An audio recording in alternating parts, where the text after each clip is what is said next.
ایران نے اصفہان کی فضاؤں میں امریکی ڈرون مار گرانے کا دعویٰ کر دیا ہے۔ ایرانی میڈیا کے مطابق پاسداران انقلاب کے جدید ترین فضائی دفاعی نظام نے اصفہان صوبے کے اوپر ایک MQ-1 ڈرون مار گرایا ہے۔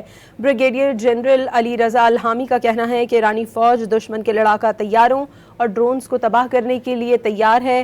انہوں نے بیان دیا کہ ایرانی فضائیہ نے اب تک کئی جدید لڑاکا طیارے، درجنوں کروز میزائلز اور 160 سے زائد ڈرونز مار گرائے ہیں۔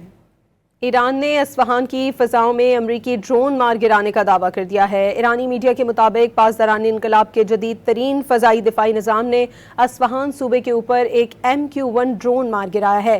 بریگیڈیئر جنرل علی رضا الہامی کا کہنا ہے کہ ایرانی فوج دشمن کے لڑاکا طیاروں اور ڈرونز کو تباہ کرنے کے لیے تیار ہے۔ انہوں نے بیان دیا کہ ایرانی فضائیہ نے اب تک کئی جدید لڑاکا طیارے، درجنوں کروز میزائلز اور 160 سے زائد ڈرونز مار گرائے ہیں۔ ایران نے اصفہان کی فضاؤں میں امریکی ڈرون مار گرانے کا دعویٰ کر دیا ہے۔ ایرانی میڈیا کے مطابق پاسداران انقلاب کے جدید ترین فضائی دفاعی نظام نے اصفہان صوبے کے اوپر ایک MQ-1 ڈرون مار گرایا ہے۔ بریگیڈیئر جنرل علی رضا الہامی کا کہنا ہے کہ ایرانی فوج دشمن کے لڑاکا طیاروں اور ڈرونز کو تباہ کرنے کے لیے تیار ہے۔ انہوں نے بیان دیا کہ ایرانی فضائیہ نے اب تک کئی جدید لڑاکا طیارے، درجنوں کروز میزائلز اور 160 سے زائد ڈرونز مار گرائے ہیں۔